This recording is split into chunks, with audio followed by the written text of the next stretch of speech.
Salut à tous et bienvenue dans cette nouvelle vidéo où on va vous dévoiler en exclusivité le résumé complet de l'épisode 164 de Plus belle la vie, diffusé ce vendredi 6 septembre 2024 sur TF1. Accrochez-vous, car les intrigues sont de plus en plus captivantes. Samuel est à fond dans son enquête sur la mystérieuse disparition de Yanis. Avec Luna, Jennifer et Blanche qui passent des heures à fouiller la presse, et des découvertes troublantes comme des traces de sang retrouvées dans la voiture de Yanis. Les tensions montent. De son côté, Barbara est complètement stressée, tandis que Blanche, elle, a l'impression que tout le monde la juge comme si elle portait le mot « criminel » sur son front. Et ce n'est pas tout. Steve et Nisma traversent une période difficile après l'avortement de cette dernière, laissant Steve dans l'incompréhension totale. Heureusement, Yolande est là pour le réconforter, mais Steve pense que leur relation pourrait être finie.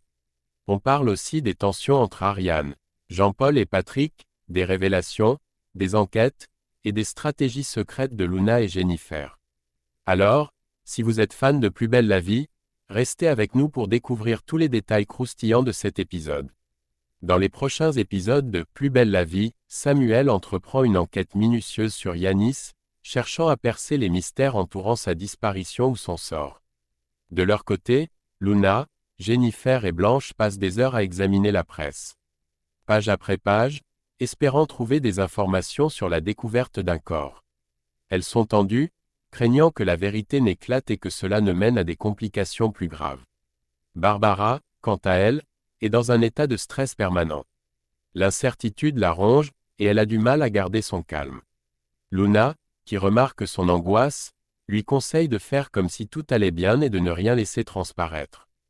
Elle lui suggère d'adopter une attitude normale, pour éviter d'attirer l'attention ou de susciter des soupçons. Blanche, de son côté, est encore plus troublée. Elle éprouve de grandes difficultés à supporter le regard des autres. Elle a l'impression que chaque personne qui la croise la juge, comme si quelque chose dans son attitude ou son apparence trahissait ses pensées les plus sombres. Elle se sent vulnérable et a la sensation que, dans les yeux de tous, elle porte le stigmate de la culpabilité. Comme si le mot « criminel » était inscrit sur son front, lisible pour quiconque la regarde. Ses pensées l'envahissent et rendent chaque interaction avec les autres encore plus pénible. Samuel se rend chez Maya pour l'interroger après avoir reçu un signalement concernant la disparition de Yanis.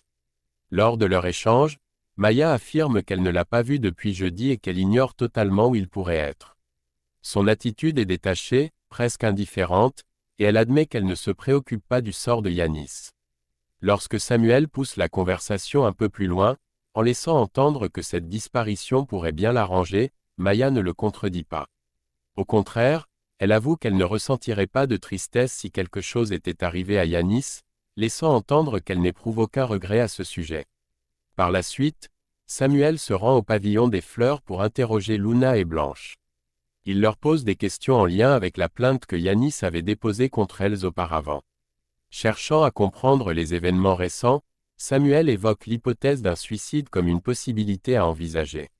Blanche, visiblement affectée par cette situation, se rappelle que Yanis semblait empli de colère et de désespoir.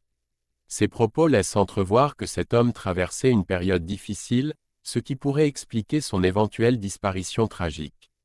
Morgan confie à Patrick que ses collègues lui ont donné le surnom de « Charentais ». Ce sobriquet, plutôt moqueur, fait référence au fait qu'il pense que Patrick a pris le melon, sous-entendant qu'il est devenu un peu trop sûr de lui ou arrogant récemment. Patrick semble un peu surpris par cette révélation. Pendant ce temps, Steve discute avec Nisma et exprime son incompréhension face à sa décision d'avorter aussi rapidement, sans l'inclure dans cette étape importante. Il ne s'attendait pas à ce qu'elle prenne une telle décision sans lui en parler davantage. De son côté, Nisma, visiblement éprouvée par la situation, se sent physiquement et émotionnellement faible. Elle confie à Steve qu'elle a besoin d'un peu de temps seul pour se ressourcer, ce qui laisse Steve dans l'incompréhension totale. Il ne comprend pas ce qu'il a fait de mal pour en arriver là. Plus tard, Steve, abattu, se retrouve à la laverie où Yolande le croise. Elle remarque son moral en berne et tente de le réconforter. Steve lui avoue qu'il a l'impression que sa relation avec Nisma est sur le point de se terminer, et cela le plonge dans une grande tristesse. Yolande, cherchant à le rassurer, lui dit qu'elle pense que les choses finiront par s'arranger entre eux.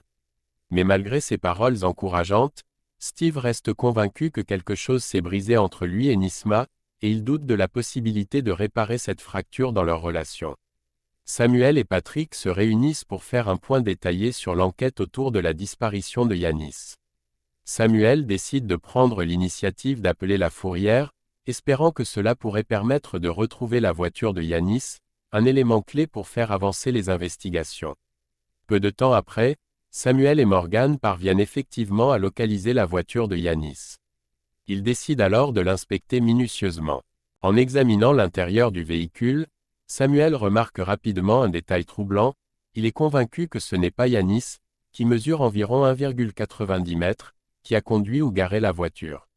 Le siège du conducteur est réglé pour une personne nettement plus petite, ce qui suggère que quelqu'un d'autre pourrait avoir utilisé la voiture. L'inspection devient encore plus inquiétante lorsque Morgan et Samuel découvrent des traces de sang dans le coffre du véhicule. Cette découverte fait craindre le pire quant au sort de Yanis et laisse penser qu'il pourrait avoir été victime d'un acte violent. L'enquête prend alors une tournure encore plus sombre, avec des indices qui pointent vers une issue tragique. Ariane et Jean-Paul, après avoir pris conscience de la maladresse de leur comportement, décident de se rattraper en expliquant que Patrick est non seulement leur collègue, mais aussi un ami proche. Ils insistent sur le fait qu'il est un policier compétent, fiable et profondément dévoué à son travail. Toutefois, plus tôt dans la journée, il s'était laissé aller à des plaisanteries à son sujet. Sans réaliser les conséquences, lors d'une conversation avec d'autres collègues, Ariane avait fait une blague en surnommant Patrick de façon peu flatteuse, « mon café, mon bureau, mes couilles ».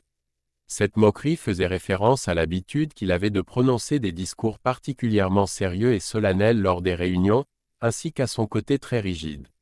La blague avait suscité des rires, mais, en rétrospective, Ariane et Jean-Paul réalisent que cela pouvait être perçu comme un manque de respect. Pendant ce temps, Luna a une conversation plus personnelle avec Jennifer, qui est visiblement préoccupée par la tournure des événements. Luna, avec son instinct protecteur et stratégique, tente de la rassurer. Elle lui explique que le fait que Samuel soit désormais en charge de l'enquête pourrait être une occasion pour elle. Selon Luna, Jennifer pourrait profiter de cette relation privilégiée pour obtenir des informations ou des détails qui pourraient leur être utiles. Luna lui suggère d'adopter une approche plus subtile avec Samuel, afin de savoir comment l'enquête évolue et, potentiellement, de garder une longueur d'avance sur les autorités. Elle pense que cette stratégie pourrait leur permettre de mieux anticiper les prochains développements et, peut-être, de contourner certains obstacles auxquels elle pourrait faire face. Et voilà, c'est tout pour le résumé détaillé de l'épisode 164 de Plus belle la vie, qui sera diffusé le vendredi 6 septembre 2024 sur TF1. Entre l'enquête de Samuel sur la disparition de Yanis, les tensions entre les personnages et les rebondissements inattendus, cet épisode promet d'être riche en émotions et en surprises. N'oubliez pas de nous dire en commentaire ce que vous pensez des différentes intrigues et ce que vous attendez pour la suite. Pensez à liker la vidéo si elle vous a plu et à vous abonner pour ne rien manquer des prochains résumés et analyses de Plus belle la vie. Activez aussi la cloche pour être informé dès la sortie de nos prochaines vidéos. Merci à tous de nous avoir suivis, et on se retrouve très vite pour de nouvelles révélations sur vos séries préférées. À bientôt.